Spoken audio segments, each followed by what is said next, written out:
George Whitefield pregava com lágrimas e urgência. O maior inimigo da salvação humana é o coração orgulhoso do homem. Ele sabia que não são apenas as tentações do mundo ou os ataques do inimigo que nos afastam de Deus, mas o trono que o nosso próprio coração insiste em ocupar. O orgulho é a muralha que impede o arrependimento. O orgulho é a venda que cega os olhos. O orgulho é a prisão que nos faz resistir à graça. Quantas pessoas se perdem não por falta de informação sobre Deus, mas por recusarem-se a se humilhar diante dele? Sabem que precisam de perdão, mas não admitem sua miséria espiritual. O orgulho as convence de que são boas o bastante, de que não precisam de arrependimento profundo, de que um verniz religioso já é suficiente. Mas Whitefield não deixava dúvidas. Enquanto o orgulho governa, Cristo não reina. Ele via multidões emocionadas com sermões, mas alertava: se o orgulho não for quebrado, nada muda. Porque a salvação não é negociada com Deus, é recebida de joelhos quebrantados. É quando o homem cai por terra, reconhecendo sua falência, que o céu se abre para restaurar. O orgulho tenta disfarçar.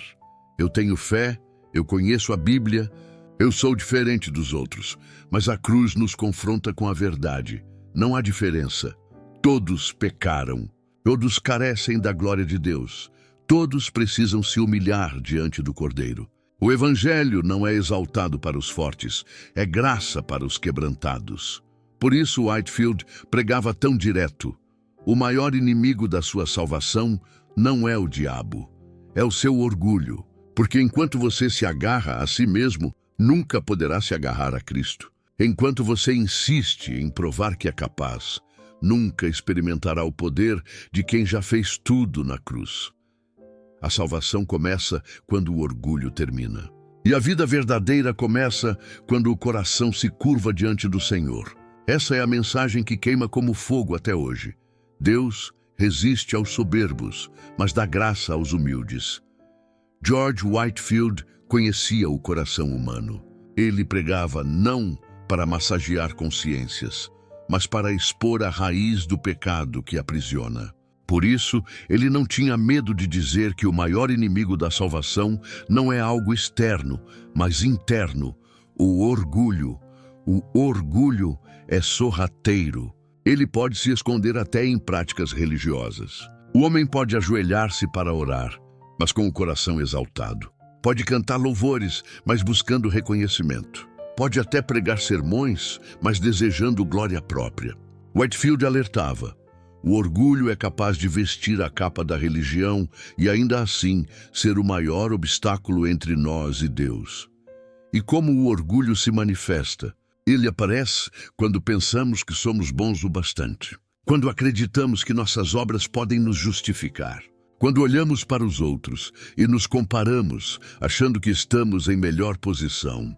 O orgulho nos convence de que não precisamos de tanta graça, que não somos tão pecadores assim, que no fundo merecemos a salvação. Mas Whitefield dizia: essa é a pior mentira do inferno. Porque enquanto acreditarmos que merecemos, jamais nos humilharemos para receber. A Bíblia é clara: Deus resiste aos soberbos, mas dá graça aos humildes. E aqui está o perigo: se Deus resiste, quem poderá vencer?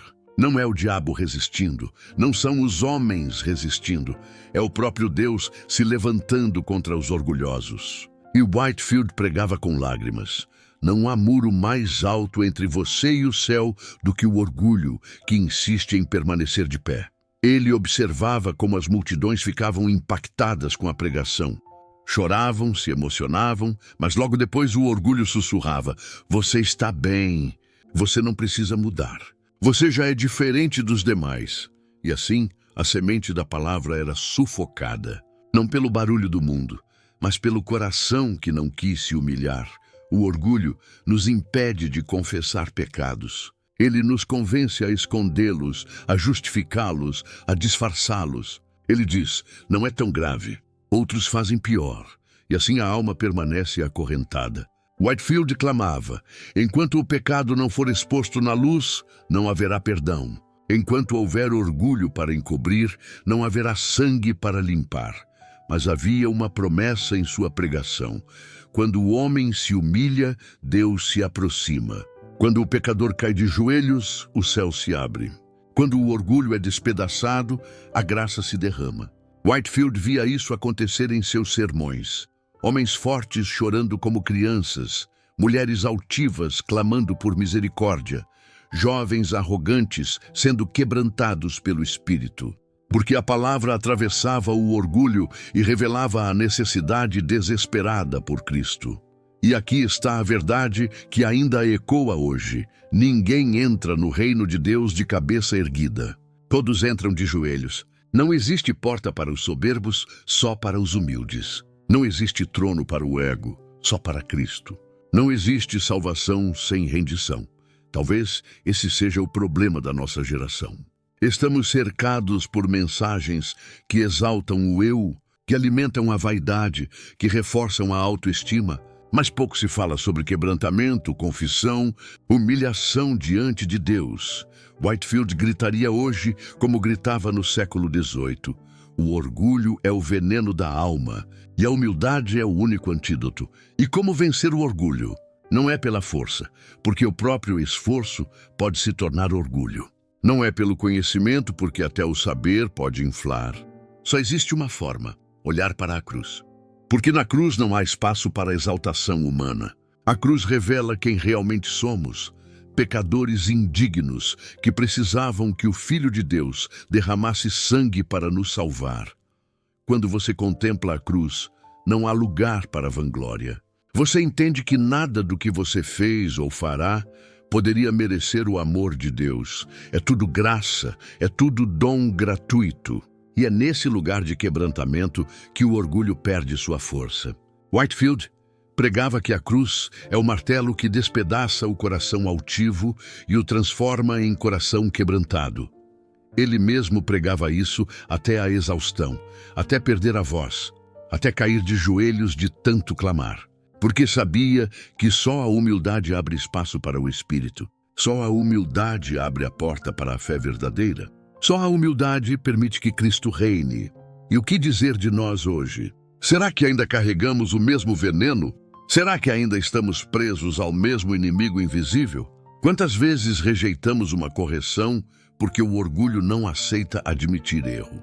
Quantas vezes guardamos mágoas porque o orgulho não nos deixa perdoar?